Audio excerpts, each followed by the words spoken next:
নমস্কাৰ, মোৰ নামটো নিৰঞ্জন গগৈ। চৰাইদেউ জিলা উপায়ুক্ত মহোদয় DC ছাৰৰ লগত খুব কাজিয়া হৈ আছে। মোক কি কাৰণে কাজিয়া হৈছে শুনক। মই গালি পাইছোঁ। হেভি মানি 40 লাখ টকা সুপ্ৰিম কোৰ্টৰ পৰা আহিলে মোক টকাটো দি দিয়ে নাই, DCয়ে খাই দিলে।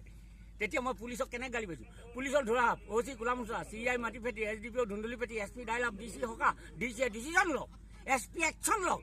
যদি নাই লোৱা তেতিয়া মিহি মিহি ব্লাড ইজ বইল ভল ভলকৈ তলি গৈছে। 16 গাড়ী ভাৰতৰ সেনাবাহিনী কিয় আনিব লাগে? চৰাইদেউ জিলা উপায়ুক্ত মহোদয় DC ছাৰ, SP ছাৰ, মই অনুৰোধ কৰিছোঁ মাজে মাজে কণী গাখীৰ জাহাজীকল খাব, দুখীয়া দুখ বুজিব।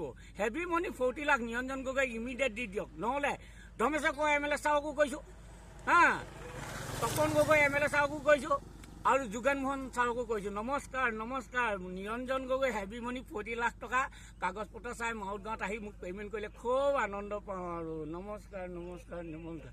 নিৰঞ্জন গগৈ জ্বলা চাকি নুনুমাই দুখে ৰাতি নোপোৱাই কাক বুলি ক'লে কোনে গাত পাতি ল'ব। বম বম বম বম বনজি আৰু মনোজিত জ্বলি আছে। ভতিজা আজি তুমি এই যি কয় নুমাই দিয়া। কৃষ্ণ কৃষ্ণ নিৰঞ্জন গগৈ মাউত গাঁৱলৈ আহি সেনাবাহিনী আহি পে'মেণ্টটো কৰি দিলে খুব ভাল লাগিব। নমস্কাৰ। এইটো ভিডিঅ'ত এৰি দিবা দেই, এইবেলি চাওঁ এতিয়া।